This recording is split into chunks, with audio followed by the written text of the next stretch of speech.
Okay, thank you very much. Good morning, everyone. I'm just going to take a moment to share my slides.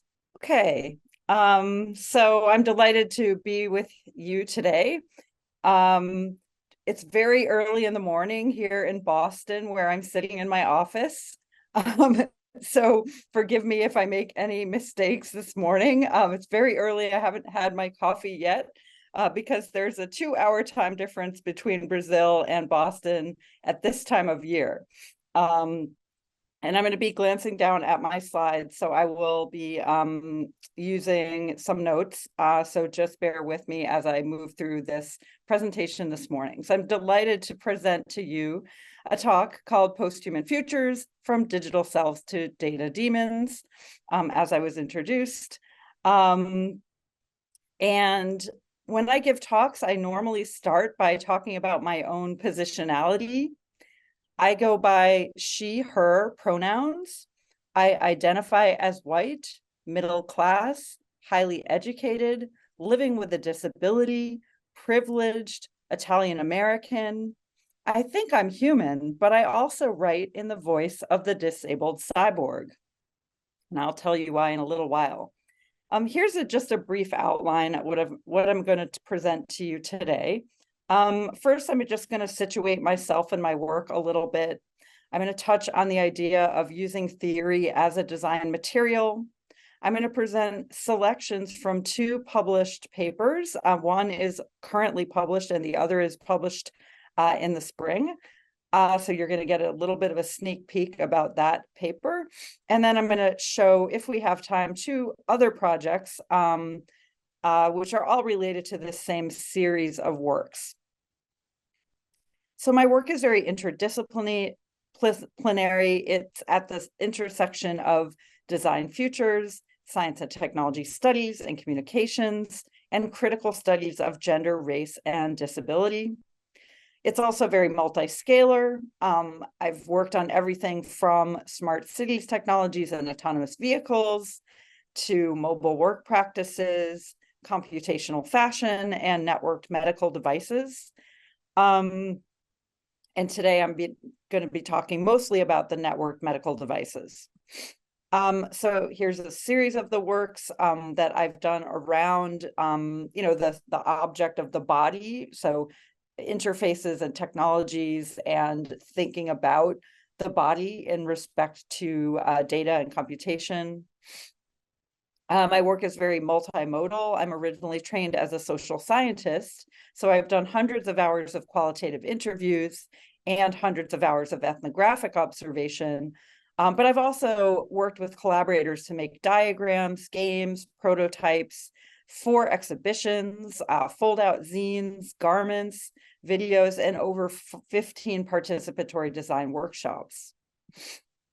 And my work, being that I'm trained in social sciences in the field of communications, but I moved into design research, I'm, what we might consider as part of this inventive turn, where people who are in the social sciences engage more with arts and design as a way of making knowledge. So this includes everything from autoethnographic work, critical making, material speculation, practice-based research, design as inquiry, research creation, speculative fabulation, critical media practices, critical data practices, experiential futures, and Afrofuturism.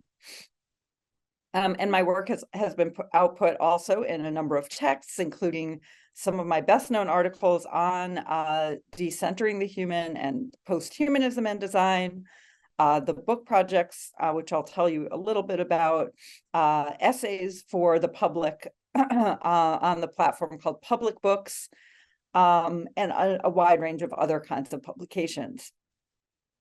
And here are some examples of the workshops, just pictures of workshops that I've done actually here in Boston at the Harvard Arnold Arboretum, workshops I've done in Williamsburg, Brooklyn, also in other cities around the world. And the exhibitions, here are some examples of what those exhibitions look like. Starting out with the first exhibition I participated in was at the Architecture League of New York in 2009. It was part of the Sentient City exhibition, which was was also written into a book on situated technologies, and then some other selected examples of that work. So I started out my career really interested in this question, how do you study people, things, and societies that don't exist yet? And I actually came to this, I was once in an elevator in Budapest at a workshop, and a very senior scholar in my field asked me what was I going to study for my dissertation, and this was around 2004. And I said I was going to study wireless technology and the way people were using wireless technologies to connect to the internet in public parks in New York City. And he said, you can't study things that don't exist, right? But at that time, I was already very actively engaged with groups that were building Wi-Fi networks in public parks in New York City. And so I was, able to gain insight into emerging technologies that even senior experts in the field didn't know about yet. And so that became my research agenda.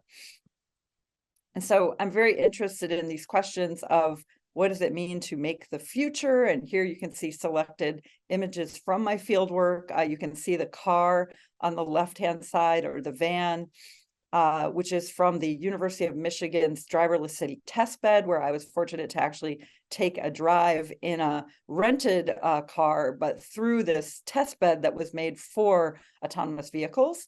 Another poster from the Brooklyn Fashion Design Accelerator, Make the Future Here.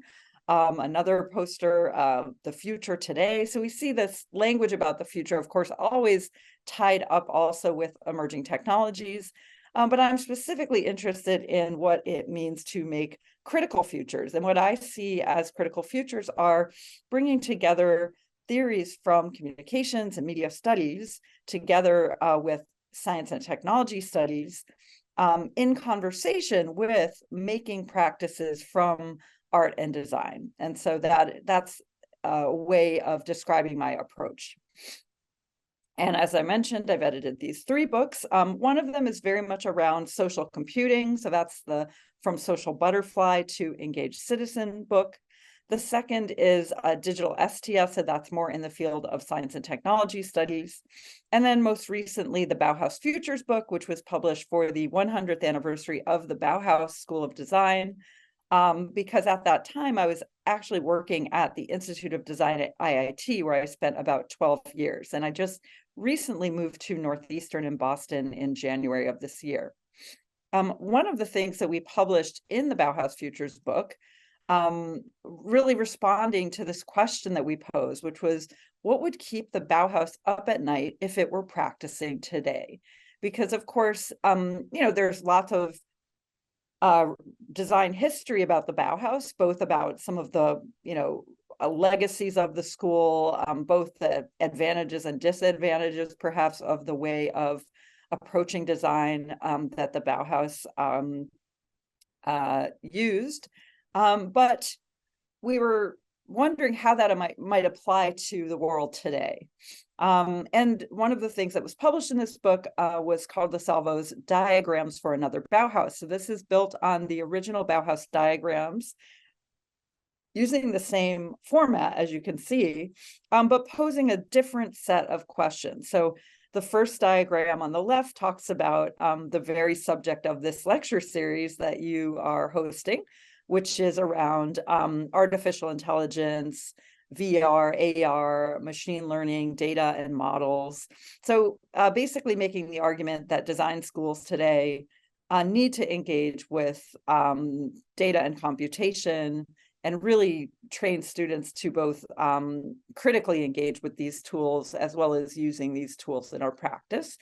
The second diagram is about learning to think about the economy. So new models of commoning, for example, new ways of imagining the economy, and drawing on feminist research on economies, the diverse economies literature, for example, thinking about questions around labor. And then the third diagram is really about environmental concerns. So here it's called dark ecologies, but really thinking about the more than human conversation. And so these are kind of proposals for what design schools might take up in future curriculums, which I really appreciate the clarity in presenting these three topics for consideration. So I mentioned briefly that I'm very interested in theories from the social sciences, especially from design, from science and technology studies, and thinking about using theory as a design material, as well as the need for design to contribute back to theory, as Johan Redstrom argues in his book, Making Design Theory, that we need to do a better job of closing the loop with design projects where we can contribute ideas and concepts back to theory once we've engaged in practice-based or arts-based work. So I see theory as a lens. It's an attunement to what's interesting to study. It's a design material. It's a conversation. It's a language, and we have to be very specific about that language. It's important that we don't just use colloquial everyday terms in our design work. We really need to be more specific and find concepts and name our practices. And then theory as praxis, meaning that we shouldn't necessarily separate theory from method or separate theory from lived experience. And we draw on the work of bell hooks for this way of approaching theory and thinking about the world. So as I mentioned, these are the two publications that I'm probably best known for, trying to bring some of the conversations around the more than human and decentering the human and the posthuman into the field of design, both to acknowledge the advantages of some of these languages as well as the disadvantages. The concept of the cyborg from Donna Haraway certainly has been a very important one in my work. The cyborg basically is an invitation to think differently about the world and to overturn the binary distinctions, many of which we've inherited from Western European scientific practices, and to start thinking about joining nature and culture, joining the digital and the material, the human and the non-human. So seeking relations and new connections rather than these distinct categories as we often navigate the world. And so the book, the Cyborg book, which is coming out next February, in that my co-author and I, Danya Glabau, who's a medical anthropologist, we try to reconnect with both the history of the cyborg as in Haraway's version, as well as the militaristic legacy of the cyborg, the original coining of that term. And we then try to update this concept to think more about race and disability, labor and work, which are some of the topics that have been discussed as needing further engagement when it comes to thinking about the concept of a cyborg and what it might mean for both as a description and as well as a connection with our creative practices and a kind of future making possibilities of technological futures that are captured. So cyborg is a critique, but it can also be an extension, an expansion, and an imagination, right? And these are just some images actually from the work of Korean artist Lee Bull, whose work was displayed at in Gropius Bau Museum in Berlin a couple of years ago, which you can see are very cyborg bodies hanging suspended from the ceiling. And we do have one chapter that tries to connect to art, design, and music, and in terms of which artists and designers and musicians might we connect to this legacy of the cyborg. So some of the key questions that I've posed in my work, and these are taken specifically from the Posthumanism and Design article, are who or what humans, non-humans, human animal, individuals, organizations, and networks are the user, and for whom or what should design be desirable? how and in what ways, competitively, collaboratively, hierarchically, horizontally, are capabilities, agencies, and power distributed across human, machines, and natural systems? What new knowledges, questions, stakeholders, and partnerships are needed to adequately design for this problem? And how are ethics, values, responsibilities, we could also say notions of social justice, reflected and embedded throughout the design process? So if traditional approaches to human-centered design focus on the individual human, the user, the singular individual, and users as subjects and users as consumers, a more than human approach might connect with the non-human. The non-human could be AI, could be computing, it could also be the natural environment, things like plants, microbes, mushrooms, and trees. We might also think about looking at non-users, so shifting our view to who is not using the design, right? And why not? We might also think to move away from individuals and towards groups or multiples of people. We might also think about more collaborative ways of engaging. And we might also think about users as more active participants in the tradition of participatory design or participatory action research. And I think, of course, you have one of the most famous examples from Brazil, right? The work of Paulo Freire and Pedagogy of the Oppressed, which I think very much, is about working alongside or with communities. So yes, a lot of these ideas, I think, are definitely can be found in the legacies of people like Bell Hooks or Paulo Freire, right? And also thinking about users not only as consumers, but also as repairers, as innovative in the ways that we adopt and use technology. And disabled people, and I'm going to get to that in a moment, are actually very active in, do-it-yourself repair practices with our technologies, okay? So the more than human turn, if we want to call it that, might engage with the experimental, the imagination, with possibility, with speculation, with indeterminacy or uncertainty, with fissures or breaks or frictions, with differences. So really trying to engage with what makes us different as people, rather than trying to group everyone together into some universal that doesn't fit anyone. And then moving our design practice away from only solution-oriented work and also towards posing critical questions, and again, contributing back to theory. We might think more about symbiosis, the ways of becoming together, with others and with the world. We might think about, rather than, transmitting knowledge, we might think about translating from field to field. And we might think about moving away from such a big focus on the nodes in the networks and to the relationships and relations as a way of engaging more deeply with the world.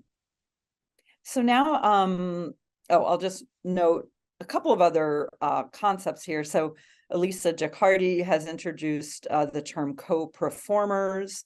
Chris Fraunberger has written about what is called entanglement HCI to take up some of these approaches. And Ron Wakari has used the term designing with. All part of this perhaps new kind of a practice. So, I'm sorry, this slide, I should have probably deleted this one. So now we're going to move to the second part of the talk, in which I'm going to show some of the projects. It's going to take a different tone. In this part of the talk, I talk about my own experience as what I call a disabled cyborg. I acknowledge that the knowledge that I'm sharing, it is very much in line with the disability studies community, in which patients are experts on their own lived experience. The method is autoethnographic, and the goal of this work is really to think differently about the sites of research to make new kinds of interventions and perhaps advocacy, and find more ways of living generously with machines is what I've often said. Give me one moment as I try to wake up the sensor in my office, because it seems to have thought that the sensor has been dimming the lights little by little because I haven't been moving around enough. So it's a great cyborg moment. Okay, so that's the method and the goal of this second part of the talk. So now I'm going to read from a script, this script is drawn from 2 published articles. So if you would like to read either article, the first one is called Living Intimately with Machines, Can AI Be Disabled? And this was published in the last February issue of Interactions magazine, which is the magazine of the Association for Computing Machinery, the ACM. And I'm happy to send it if anyone does not have access to that piece. So, auto mode disabled by user, read the medical chart. The smart system had been turned off from midnight to noon the following day, an act of disobedience by the user, me, in order to get a few hours of sleep. This is not a research project that I chose, but rather one that landed on me in 2011, when I learned that I was type 1 diabetic. For 4 years, from 2018 to 2022, I used one of the world's first automated systems for delivering insulin in order to manage and control my blood sugar. I identify, research, and write as a disabled cyborg. I'm cyborg not because my body is partly made up of machines, the insulin pump and sensor system, but because of my interest in cyborg knowledges, practices, and politics that take disability into account in order to question the myth of technological perfection and solutionism, while at the same time seeking out possibilities for more generative questioning and engagement. For me, the notion of cyborg disability acknowledges that both humans and machines might be understood as imperfect, unsolvable, and yes, even disabled. Perhaps it's not so unusual to talk about computational technologies as disabled. As the example above illustrates, it's a common colloquial and technical expression when talking about computing. For example, your account has been disabled, but we rarely understand disability to be a property of both humans and machines. And there you can see in the chart, auto mode disabled by user. So to make my point there. So in this piece, I use autoethnographic field notes on my own experience of disability as a type 1 diabetic, which includes my use of a synthetically produced hormone, insulin, a machine, my insulin pump, and an assorted arrangement of digital and analog parts, including sensors, tubing, charging cables, alcohol swabs, insertion devices, needles, and the like. I use my own observations from day-to-day life with machines in order to better understand the ethical and political stakes of computing and design. In fact, I believe it's my responsibility as a researcher to pay careful attention to these experiences and the ways that disabled people have long been experimental subjects for technologies that are later deployed in the general population. The fragile arrangement of human, machine, biotechnological, and analog things makes life possible and also sometimes quite impossible. While technologies offer new affordances and modes of living, they also introduce complexities that require attention, care, and maintenance. Software updates, regulatory changes, and medical innovations offer new possibilities, but they also remove some ways of being in the world. Habits, routines, practices, and even notions of selfhood and subjectivity are reshaped around seemingly small modifications. Often, I'm not sure whether I'm taking care of these devices or whether they are taking care of me. A turn towards a more relational, more than human or post-human subjectivity that sees humans and machines as intimately entangled rather than as discrete entities as they've traditionally been conceived. My field notes are foggy, patchy, and partial, often fragmented statements sent by email to myself in the middle of the night before dozing back to sleep. For me, intimacy as method engages affective dimensions, in this case, fatigue, exhaustion, and burnout. By the glow of the iPhone, they hint at possible vignettes that can be copied into a Scrivener file and brought to life the following day when the sun is shining through the heavy curtains in the living room. But while personal in nature, they're not meant to be confessional. As the author and researcher, I can decide what details to share and which to hide. My purpose is not to eliminate my own life per se, but rather what it means to live with machines when your life truly hangs in the balance. Excuse me.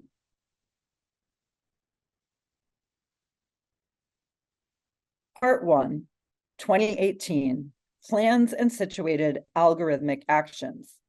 In 2013, before I adopted an insulin pump and sensor system, I often woke in the night, drenched in sweat and nearly too weak to get out of bed to get a 15-ounce glass of orange juice from the refrigerator in the kitchen a few steps away, or even to reach for chalky glucose tablets on the nightstand.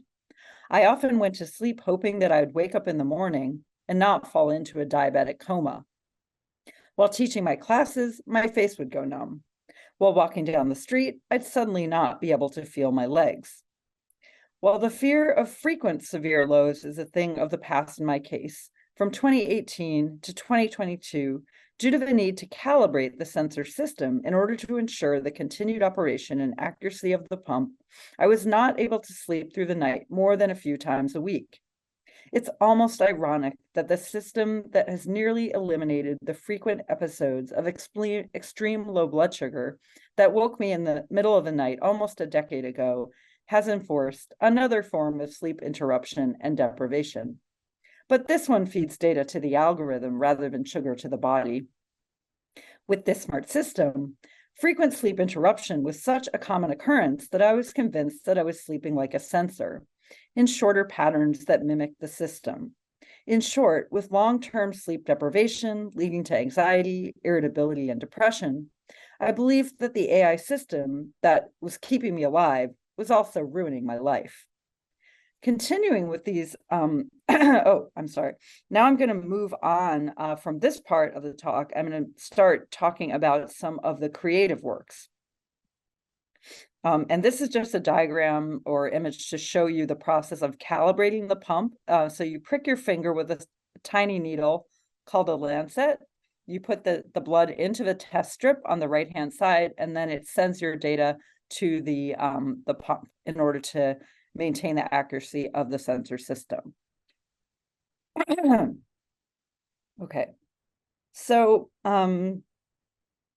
since about 2020, I've been collaborating with interdisciplinary visual artist Itzira Barrio on a series of robotic sculptures that use data from my first smart insulin pump, the one that kept me awake at night for much of the 4 years between 2018 and 2022. When I visited Barrio's studio in December 2020, I was struck by the ways in which the choice of materials, cement, spandex, and rubber suggested an alternative narrative about computing, in contrast to the shiny metal and glass of the latest line of mobile phones, tablets, and computers. I could visualize the scholarly citations that might support such a line of questioning. In 2019, I had spent the month of July transcribing alert and alarm data on a daily basis in order to better understand the patterns. And here's one example of a day when I received over 1 alarm per hour. Day 27, July 27th, 12:31 a.m., low reservoir. 5:56 a.m., calibrate now. 7:01 a.m., calibrate now. 8:06 a.m., calibrate now. 8:31 a.m., change sensor. 1:05 p.m., low reservoir. 2:27 p.m., lost sensor signal. 2:43 p.m., possible signal interference. 2:59 p.m., check connection, ensure transmitter and sensor connection is secure, then select OK. 5:02 p.m., sensor connected. 5:06 p.m., sensor warm-up. 7:01 p.m., calibrate now. 7:30 p.m., BG required. 7:31 p.m., alert on low. 8:11 p.m., alert on low. 8:41 p.m., alert on low. 8:46 p.m., low sensor glucose. 9:06 p.m., alert on low. 9:06 p.m., low sensor glucose. 9:31 p.m., alert on low. 9:40 p.m., VG required. 9:40 p.m., calibration not accepted. 9:56 p.m., calibrate now. 9:58 p.m., change sensor. So here's in the lower right-hand corner, you can see an image of Itziar Barrio, the artist that I have been collaborating with, as well as some of the other wonderful New Museum of New York, New Inc. Art and Tech Incubator fellows that I have had the pleasure to work with over the last 5 years or so. And this is the show that opened in Smackmelon Gallery in Dumbo in New York in March of last year. So now I'm going to read a part of a piece that will be published in Leonardo Journal, which is an Arizona State University and MIT Press publication. And this will be coming out in April of next year. And the full title of the piece is called From Data Doubles to Data Demons, reflecting on a cryptech collaboration.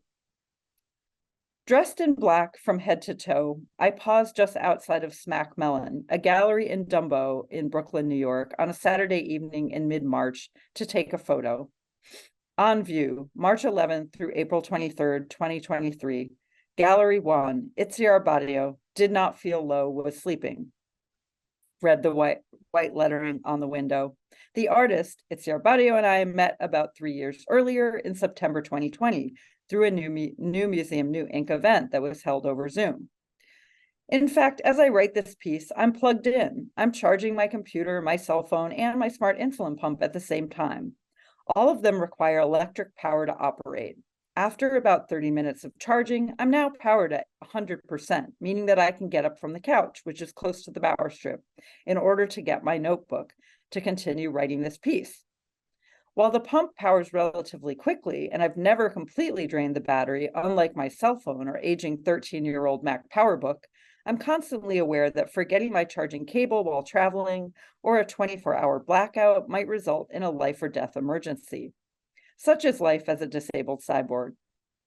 So cryptech, this concept of cryptech, questions the assumptions around technology and instead values imperfection, uncertainty, and friction, while paying attention to the material work of access and care, the importance of small and thick data sets, which are situated in local, and the ways in which disabled people must work against individualism by cultivating communities of mutual aid and interdependence. And I remember those nights in July 2019, the nights when I did not feel low, was sleeping. But now my data, my field notes, my experiences, and even myself have been transformed. They're still recognizable to me as me, but they also have transmuted and traveled, reached other people, other times, and all other places altogether. So, excuse me, did not feel low, was sleeping. Barrio's work has been described by curators as uncanny, multi-layered, and cryptic. But when I visited Barrio's studio at the Clemente Center in December 2020, her choices of materials suggested this alternative line of thinking about computing.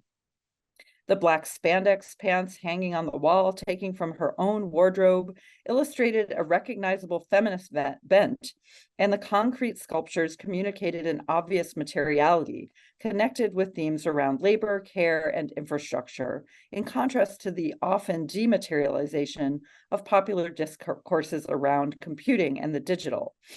Barrio embraces these themes in her work as resistance to more didactic forms. So for example, in this piece, Through the Night, Barrio worked with programmer Josh Korn to translate 33 days of my alert and alarm data into a 30-minute loop in order to power a servo motor, which twists spandex at different degree angles. The concrete organic forms speak honestly about their making process, as we can observe the plastic textures and also the shape of the lighting filters, which were actually used to shape and mold the concrete. And the spandex wrinkles and folds,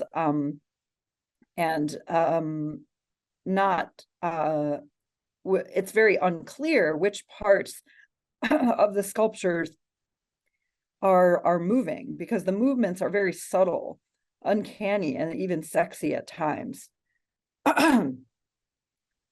To me, the twisting of the spandex recalls the writhing of my own sleepless body after many months of sleep deprivation that I experienced as a disabled cyborg using a smart insulin pump that requires constant human labor in order to function, even in the middle of the night, as my recent writings have illustrated.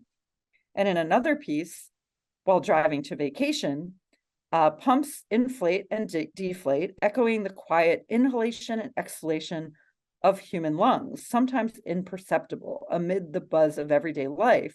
But once again, at night in a dark bedroom, these sounds and sensations become ever more noticeable. The inflation and deflation of the 3 spandex leather pants cut below the waist are choreographed based on the material's qualities, the times they take to inflate and deflate, and the sounds that they make. They do not follow a specific data set in this case. Barrio programmed it by listening and attending to the material's qualities. The movement takes place on the crotch area of the pants.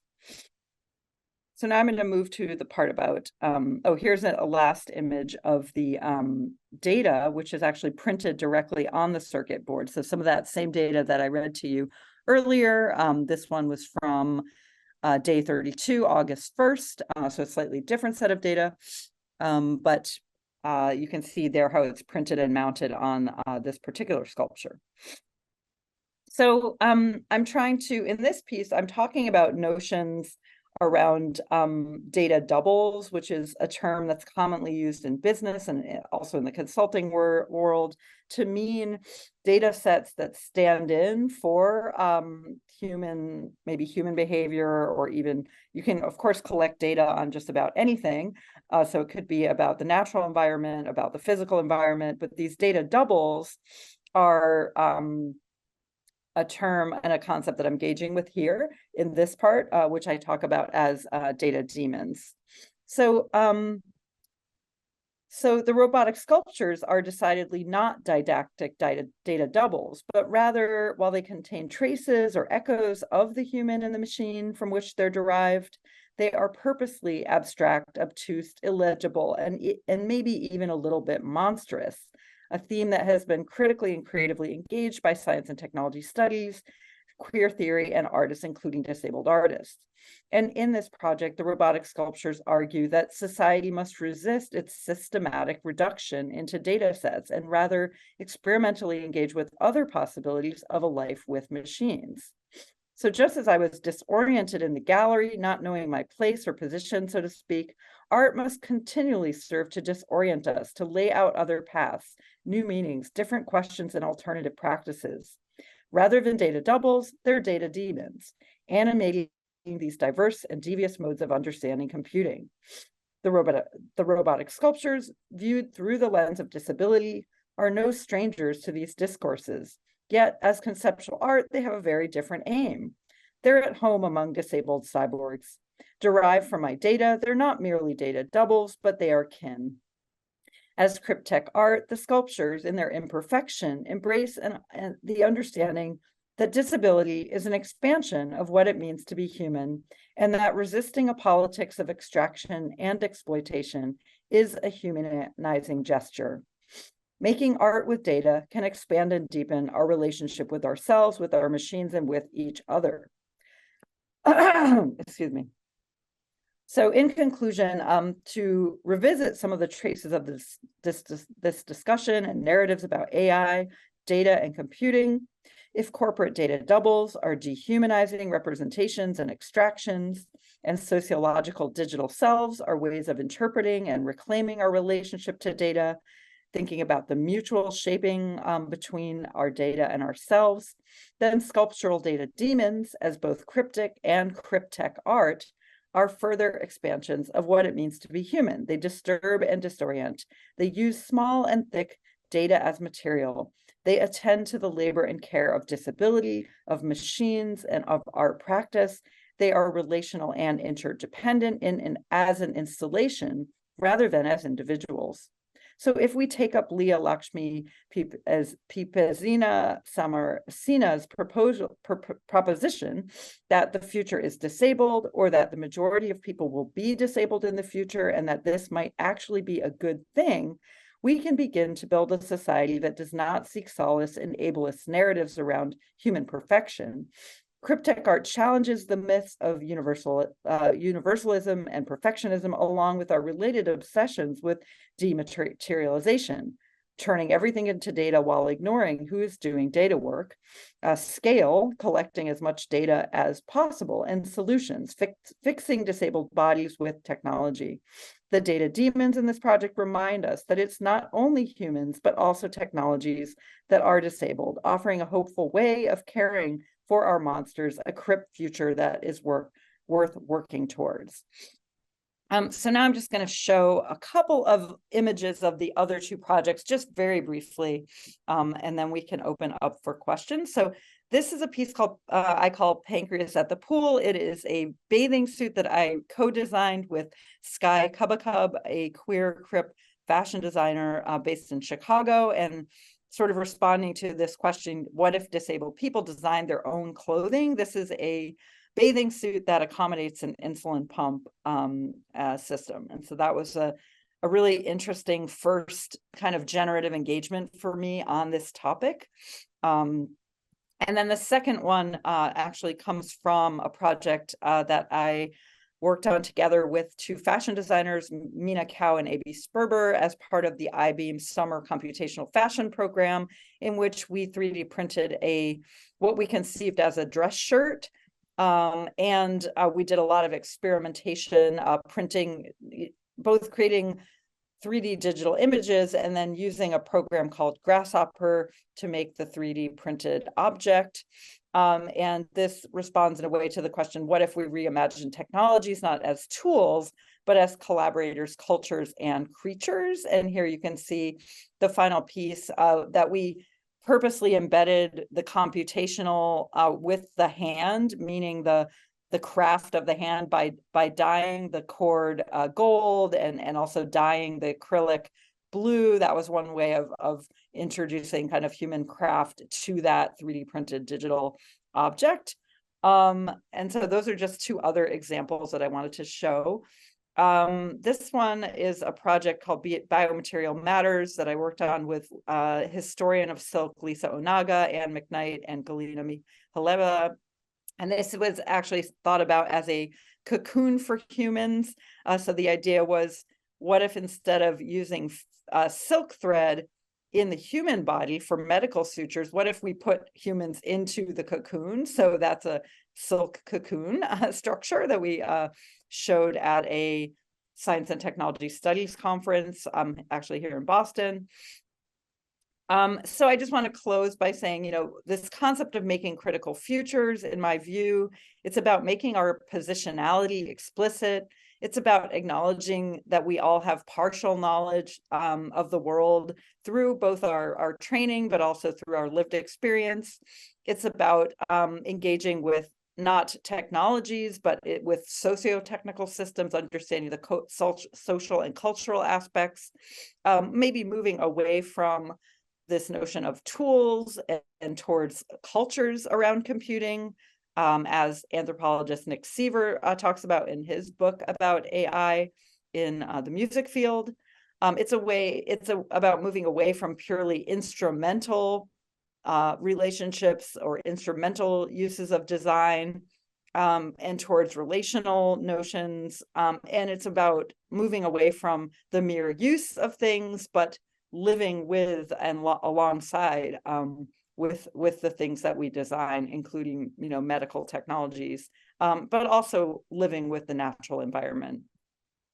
And so just to, again, relational thinking, captures a lot of these concepts. And I think we might also draw on the notion of senti pensar from Spanish, which is a nice way of, again, overcoming the binaries between the mind and the body, and to deliberately think about the ways of thinking about ethics, politics, responsibilities, and justice as we approach our design work.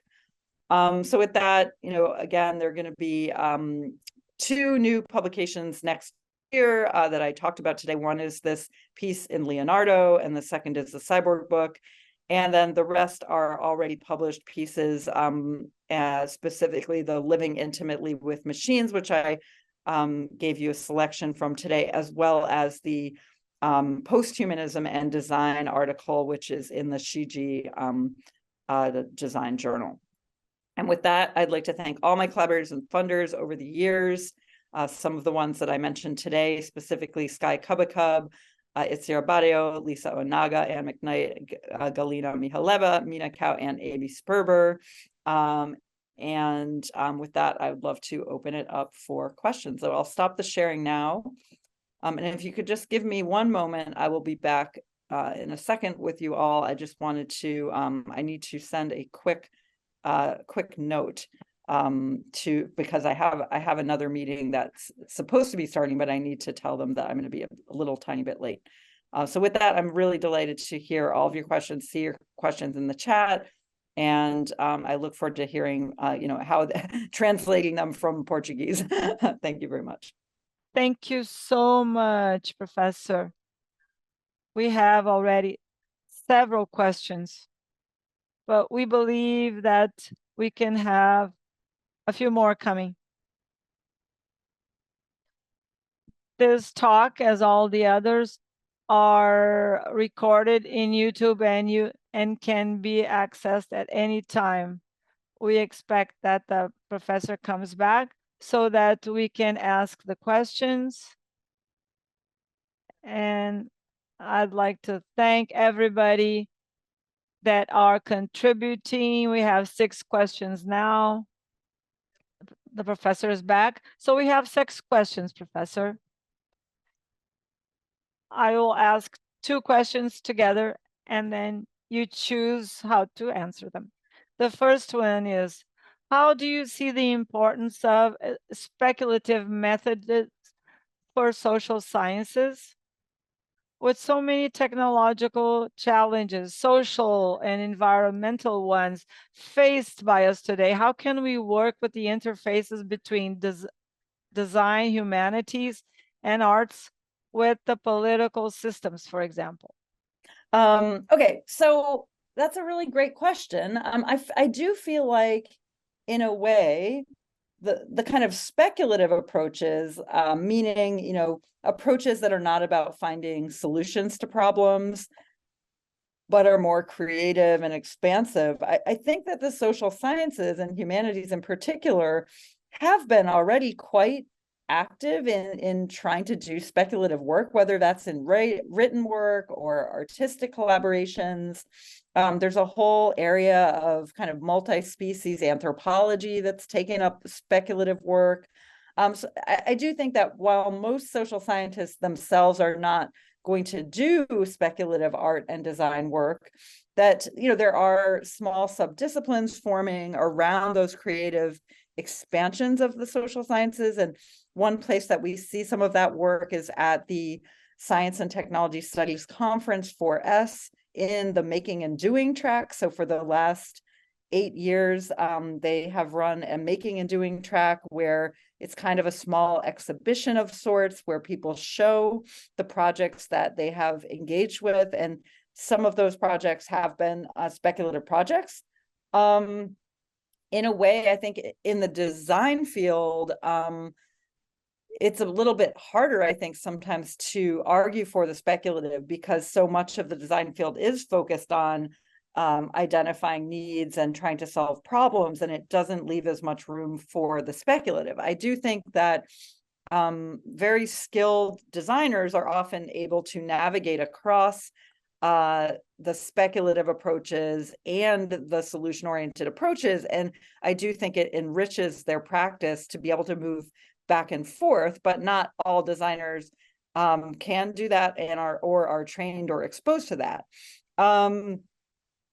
The area that I've been teaching in around design futures, where I'm really trying to train groups of students to both think critically about the world. So things like, feminism and critical race theory and critical disability theory, thinking about those topics, but in conjunction with making small prototypes about what the world could be, or making diagrams, looking at news articles and trying to identify new cultures or new social practices and trying to map those as trends, for example, or do their own storytelling, and hopefully train a generation of students that can bring some of the more experimental and creative approaches to their design work in the future.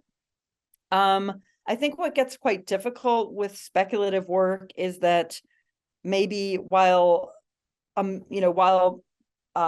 people like out in the world, people encounter speculative things all the time, right? Whether it's reading fiction or going to the movies, in which you might have a more of a creative storytelling as an approach. And we're very comfortable with speculative storytelling in the form of science fiction movies.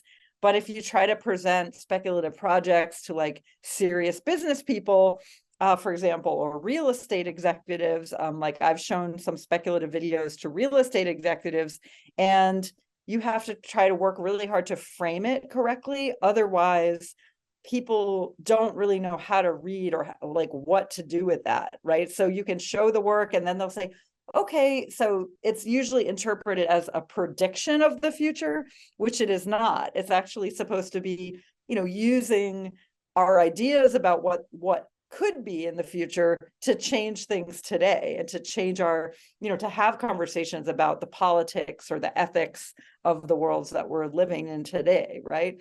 So I think that's the trickiest part about speculative work. I think there's a range of different kinds of speculative practices in the arts that are not speculative design per se. Like speculative design is its own, perhaps, small community, but there are many other things out in the world that are speculative in nature, right? And I think that's what I love about the cyborg concept, and that's why we wrote this book, is because we want to both critique existing systems as well as see opportunity in reimagining and possibility and sort of, so how can we combine the creative with the critical, I think, and that's what that term does very well, I think. So maybe moving on to the next question. Thank you, Professor. The next question. The questions classified as disabled or the issues can be considered as an opening to the use of humans facing machines in the Gilbert Simondon terms. In other words, would it be venues that denied the hypertelia of the machines, this excessive amount of norms, inviting the users to a more democratic use, more adaptable socially and geographically? How can we take this insight to the use of AI? Yeah, so I mean, I try to make this argument in the interactions piece that we should see technologies, including AI, as disabled. And this is for the reason that we tend to greatly overstate the degree to which technological systems, including AI, work the way that they are intended, right? And we tend to greatly overstate the technical aspects and greatly misunderstand the social and cultural aspects, the ways in which computing and humans are not translatable. Like this whole data doubles notion kind of says that, yes, we can reduce the whole world into data, and that data, that representation is actually going to be a useful way to understand the world. And sure, for certain kinds of questions or problems, maybe it is quite useful to use these large data sets and create these representations. But on the other hand, I think we could agree that there are so many things about human existence and perhaps even microbial plant and animal existence that are not reducible to data sets. They cannot be captured and quantified.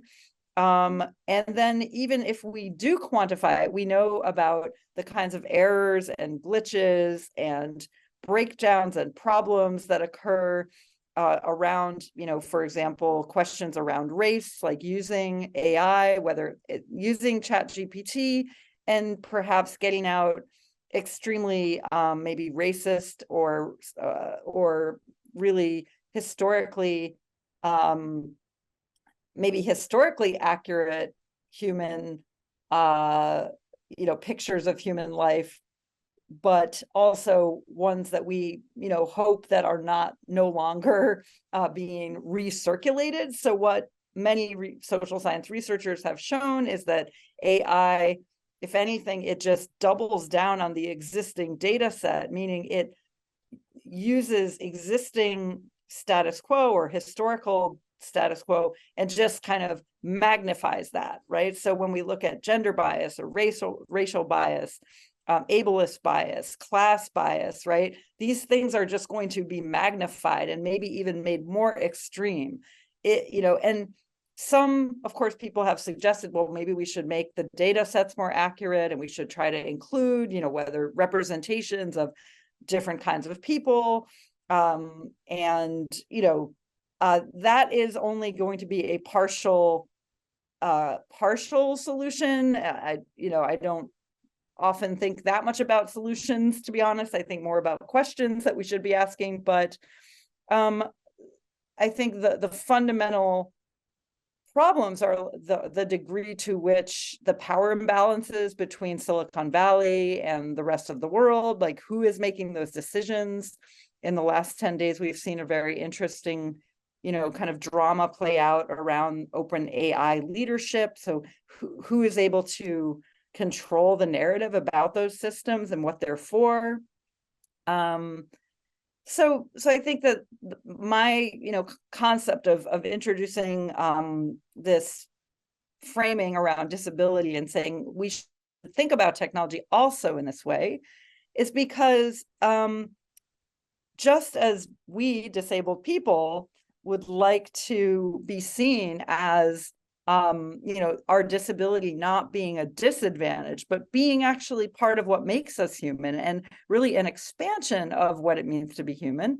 In the same way, we might think understanding technology as disabled or full of glitch and failure and misrepresentation and bias is a very accurate understanding of technology, and it would perhaps balance out these extreme, like, overconfidence and overly techno-optimistic visions, which are often really lacking an understanding of geography, of the social, of the cultural, right? So that's kind of my answer, is that it's a useful counterbalance to some of the mythologies and imaginaries and narratives that are circulating right now about AI. Thank you, Professor. I'll ask the question. Isaki Correa's question. So the translator and the professor can take a look at it in the chat. So I'm going to read it in Portuguese.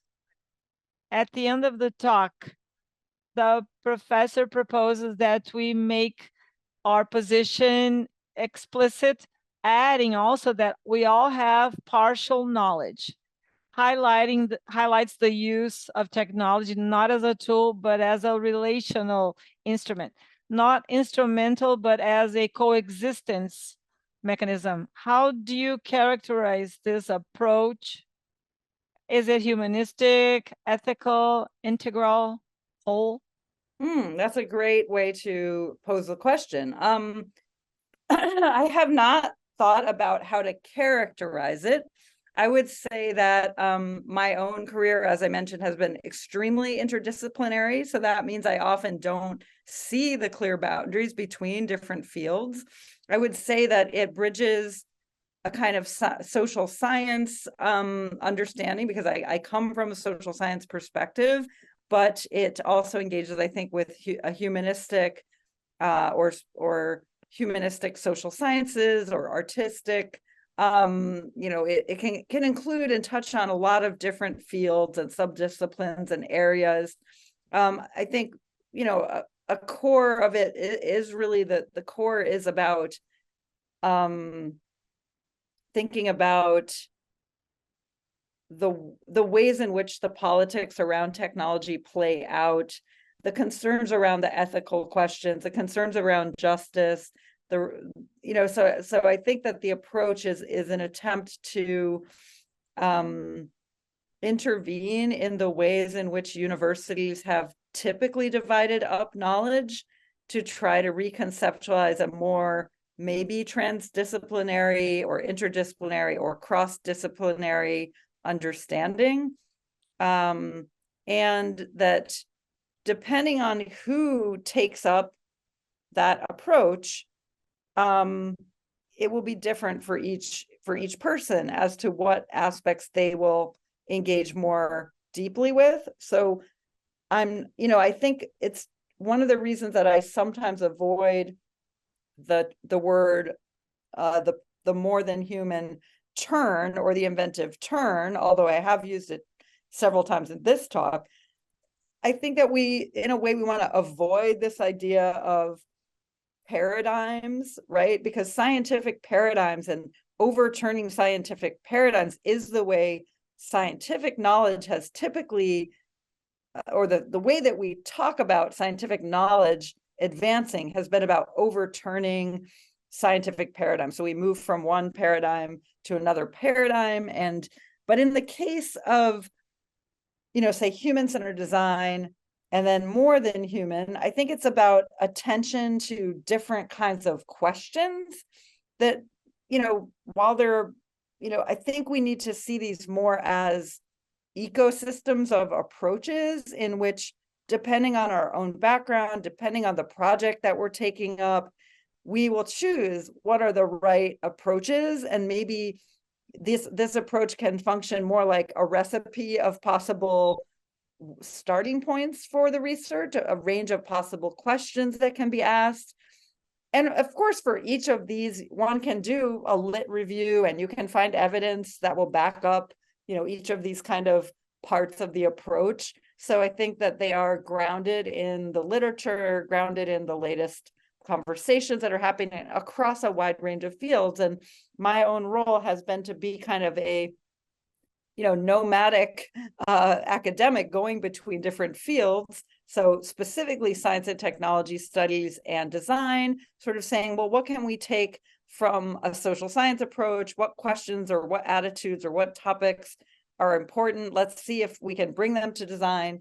And then with design, how can we bring some of those maybe methods or experiments or new kinds of ways of visualizing and new ways of prototyping, how can we bring that into social science? So it's been very much of a translational process.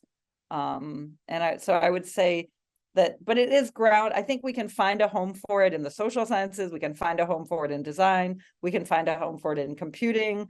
We can find a home for it in humanities. Maybe humanities is the place where it's already thrived more so, because in the humanities, I think in the humanities, you might already have evidence of researchers that do work that aligns with these kinds of approaches, but yeah. Thank you, Professor. The next question, the overcoming the dual characteristics of current times, humans and nature, is the main point of the 21st century epistemology. How can we make this project a practical one for the academia? Would it be through the cybernetics, complexity theory, Gaia, and a deep ecology? Yeah, I mean, I have not done as much work on environmental questions. I mean, of course, I follow a lot of scholars who are doing that work. And I have that question about how much is the kind, if we want to take up the more than human framing, and if the way that I'm working is thinking more about the digital or data or computation or medical devices, does that same set of concerns, the same kinds of questions, do those same kinds of questions or approaches apply when we think about the natural environment, whether microbes, plants, animals, right, trees, mountains, rivers, are we talking about the same sets of questions? If we create new concepts, are they going to be translatable across the digital, from like the computational topics, the AI kinds of topics, and the natural environment? I mean, originally, and some of you might know the history around cybernetics, where we took biological thinking at the time, imported it to try to understand the world as these feedback systems, which were embedded in, the way we thought about technology at that time. We had these whole notions about balancing these computational systems and these feedback loops. But then we found that in the natural world, that biology actually was not accurate, right? That the world doesn't fix itself, right? That we're actually doing damage all the time with the kind of world that we have designed, right? So I think how to make these questions around maybe climate crisis more practical within the university.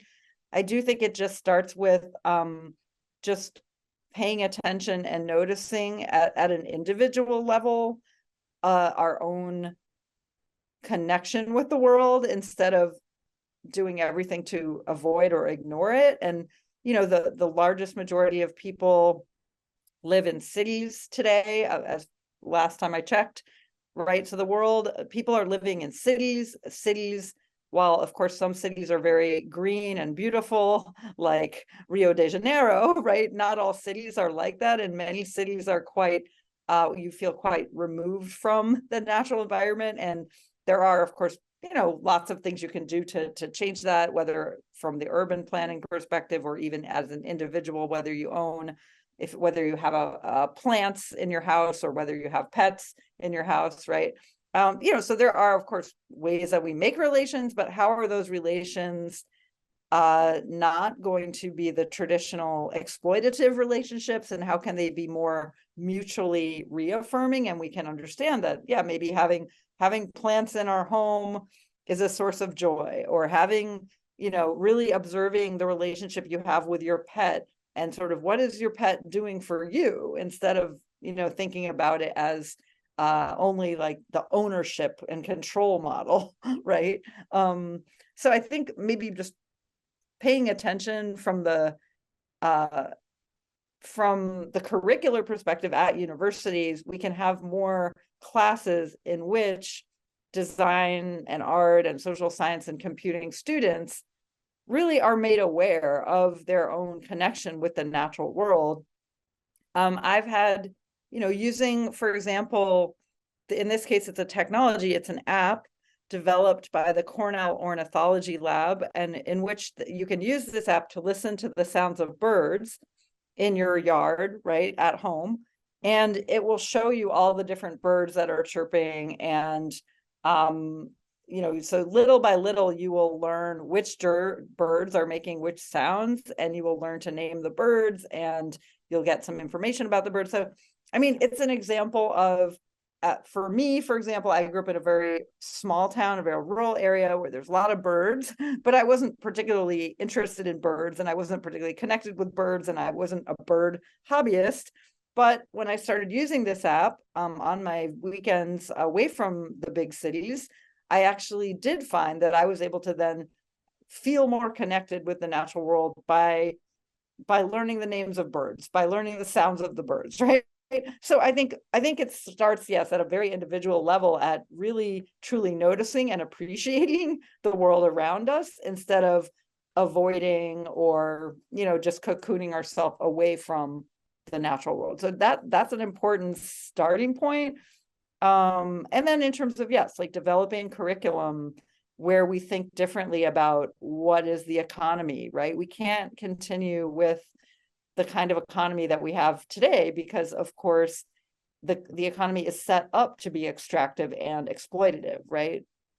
And so we actually have to explore both ecology and economy together, and technology. So I think that diagram that I showed that Carl DeSalvo created for the Bauhaus Futures book does give us like some very clear signs about where we need to go in our curriculum. Right. I think economy is one that's really interesting, because at business schools, or even perhaps even in economics departments, but in the United States, you don't necessarily have people thinking very radically about a different kind of economy that might be possible, right? So it's a very, already very narrowly framed on a capitalist economy of a certain kind that we see in the world today, right?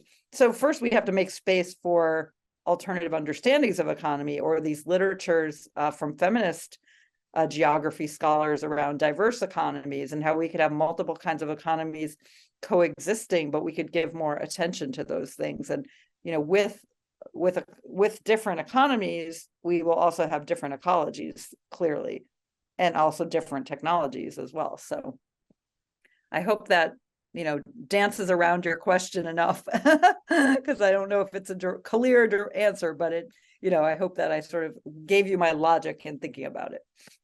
Thank you, Professor. This next question has to do with consumerism.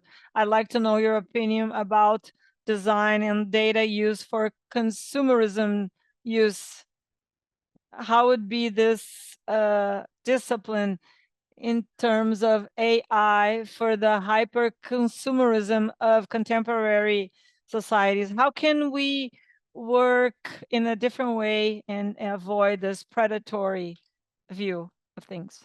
Wow, that's really difficult, I think, because, we already see in terms of, so, AI is a very big umbrella, and under which we have many, many different kinds of technologies. We have machine learning, we have natural language processing, we have, the image generation kinds of platforms, right? So there's so many different technologies that go under AI. But I think currently the one thing that is clear is that they are predominantly controlled by a small set of large tech companies. And even when there are smaller and newer companies that come about, the investors and the power, both in terms of money and power, are pretty much coming from the same big, large companies like the Googles, the Microsofts, right? So and many others, of course, the Amazons, the Apple, the Facebooks of the world, right? And so that's the main challenge really is the power relations that are existing in the development of these technologies, because we know that these technologies are primarily going to be used to, enhance current businesses and current applications. And here at Northeastern, we have an Institute for Experiential AI, which is doing a lot of work, directly with companies in a wide range of industries, whether it's health or retail or finance, for example, to try to think about both the application of the technologies, but also the ethical and responsible aspects, like how can a technology such as an AI system, is the version that's been created, like what are the main ethical challenges and what are the main social consequences that we see. And there's a lot of discussion about, whether or not we can guide those technologies early on, or whether we need to first put those technologies out in the world in order to identify the social consequences. And I think that that's very problematic, because I do think that most sociologists or anthropologists or philosophers, or designers even, those of us who study technology and have looked at historical cases around technology, or just everyday life with technology, we can easily tell you what are the top 10 things that might go wrong when this technology is put out into the world. And that's partly why I tell the story that I do about the smart insulin pump, because I want to show that people are being used as a test bed for this technology. So these technologies are already, we're using them already every day, right? Many students this week and next week are making their final projects. And in my Designing Futures class, some of them are experimenting with ChatGPT to see what kind of design futures and what kind of stories are these technologies telling. And the reason for that experimentation is to, perhaps find, well, is there evidence that there's a bias in the data set? Like, what kinds of stories are being told? What kinds of stories are not being told in these data sets, right? So I think we just, because the AI specific, the public facing or publicly available versions of AI technology that we're talking about today, that have this year, that most people have focused on, we just don't really know about enough yet about the capabilities, the data sets, the results. And that's for a very good reason, because there's a lack of transparency around the data sets, right? We keep hearing, oh, they're getting stronger and stronger, but what's really in there? What's really driving? What's the data set in the system? But I think, probably even a group of young children, as well as sociologists, as well as technologists, as well as designers, could easily come up with like a list of 10 things that we might be concerned about with respect to these systems, right? And I think the question is, who has the political will to delay the business as usual in order to actually have that public conversation versus just rolling out the technology at the pace that the business world would like. Things like government regulation, these all take time. There's also the issue of government policymaking capture, the ways in which the conversation itself has already been skewed towards maybe an apolitical framing around things like AI safety, but what does that really mean? And like, who benefits from that framing versus another framing, right? So these are all things that are studied, right? And so I think we do have the knowledge to ask the right questions about these technologies, but the power imbalance is so significant and the political will is lacking, because the business world wants to use these primarily, to address making business more efficient. So selling more things more quickly, more people, getting goods around. So I know your original question was about consumerism and consumption, but I think that we pretty much know where these technologies are going in the ways in which they will undoubtedly be used to increase consumption, increase consumerism because of the power imbalances. So, yeah.